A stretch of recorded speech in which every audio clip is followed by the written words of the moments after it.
Good morning, everyone. Today we are going to make a gluten-free, dairy-free pumpkin pie. And this video is going to be dedicated to my dear friend Eli Hernandez. He loves pumpkin pie. He told me that it's his favorite pie. And so, with him in mind, I'm going to share a little bit of inspiration and let you know some of the tips and tricks about cooking one gluten-free and dairy-free so that you all might try it for yourself. And I'm going to show you the variations that I use and how I go about and set it up. First thing I do to make it gluten-free is I don't make my own crust. I just don't handle crust. And I'm still practicing, and one of these days you can look forward to that. But I buy these already pre-made crust, and this one happens to be the MIDEL, and it's allergen safe, it's non-GMO, as all of you know, it's vegan, and it's certified gluten-free. So with that being said, it does have cane sugar in it, and it has rice flour. So act accordingly with your diet and your health needs so that you don't risk your own health just to have a piece of pumpkin pie. Have your histamine reaction pills handy whenever you try anything new, because you just never know. If you haven't had something new before and you end up having a reaction when you eat it or within a few hours afterwards, make sure you're keeping your food journal, and that way you can spot what it is and you'll know the ingredients and you'll be able to track it and then take your histamines and take care of yourself. So with that being said, I always buy the bigger cans of solid pumpkin. Now in the summer, in the fall, I do like to have my own natural pumpkin, and so I do it with that as well. But I'm going to add to the little mix that I already have. In my bowl is already 3 eggs that are cage free. I like to buy cage free eggs because they have less grain, and those chickens can eat the bugs and the grasses and whatever they're wanting to consume for their nutrition. I have a tendency to not like eggs, one, for flavor, but two, because the grains that are fed to any animal meat, whether it's chicken, beef, pork, whatever, if they're eating a diet full of grains, then that grain protein is going to come through and change the animal's blood system as well. And so I just am trying to eliminate all of my exposure to grains that I can. That's why I always call out when there is rice in something, because somebody who is strictly grain free wouldn't want to consume rice, because rice can also have glutens in it. And with that being said, we have a cup of organic cane brown sugar, and it seemed to be a little bit lighter than the one I had gotten before. I found a good one at Costco, and I really enjoyed that one. It felt richer, a little bit more smooth, and I really enjoyed that. So all I'm doing is beating up the eggs and the brown sugar together. And then today I've already separated out the ground cinnamon, and I like this brand, Simply Organic.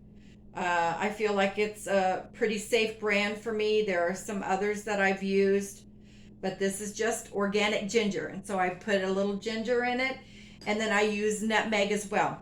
I do not put cloves in my pumpkin pie because, one, I'm allergic for ingesting them, but I love the smell of cloves, that Christmas time smell.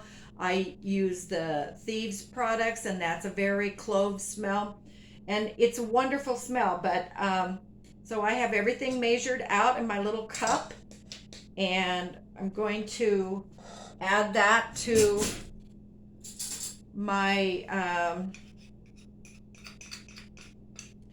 egg and brown sugar mixture and give it a little stir. I love when it gets to this stage because then you can start to smell the pumpkin pie. So good. I wish we had smell-o-vision. I think that's a thing that some of these scientists need to start integrating. Now what this is our milk, and this is our cup. And today I'm adding hemp milk because I do dairy-free only. So my choices for milk are anywhere from hemp milk, almond milk. I do tend to like the vanilla almond milk. I love coconut milk, and I still tolerate soy milk. I'm using less and less soy milk as we go along though. And some people like oat milk, but I would give them a caution to make sure that it's a gluten-free situation because anything from grains will come through in that protein. So if you're really watching the grains, you might not want to go with the soy milk or the oat milk, and just stick to hemp, stick to almond. I love almond milk. I think almond milk is just one of the best alternatives that you can find. Now remember, we've got our shell sitting here, and one of the things that I do, because this shell, the pie is going to be a little bit bigger than or it's going to have more filling than the crust can hold. And so what I do a lot is have a little custard dish, a little baking dish on the side so that I can add whatever filling is left to that custard. So I'm getting ready to just add the pumpkin, stir it up, and then we are going to pour the pie. So this is always, it's a very easy recipe, very easy, gluten-free, dairy-free. That oven is already warm to 375 because you don't really have to have the pie crust cooking. Now, because I do this also in the custard bowl without a crust. So if you want to avoid the crust part altogether, then this is a great remedy. In the morning when I take all my vitamins and my immune boosting stuff, I will have a little bite to eat. And pumpkin pie is one of my favorite things to eat. My grandmother, when I was a little girl, used to make pumpkin pie as our treats. And so, you know, I truly believe that when you're making anything in the kitchen, the most important ingredient in it is the love. And I think you've all heard me say that before. So I'm not going to change my mind. When I'm cooking anything, it's because I love doing it for someone else. I love seeing the look on their face, how happy it makes them. It's just a special thing that you can do for someone else to brighten their day, make them feel good. And especially if they're gluten-free or they're sensitive to nutrition, you can pick people up with food. Now, please understand that I understand about food addiction and, you know, finding all your comfort in food and offloading your emotions in food or sedating your emotions with food. That's not what I'm talking about here. I'm talking about just giving love, putting your love out into the world and offering this protein imprint with your love in it. And so for me, a lot of how I do that is I just add Reiki energy to my food. I just bless it, honor it, thank it for nourishing my body, and give it the opportunity and the joy to do that to someone else's body. And I tell you what, it makes a lot of difference. I learned a long time ago that you never ever eat food from an angry cook, because it'll make you sick. So we're going to pour the shell, and then I'm pouring what's left into the custard pie, or the custard bowl, to bake in.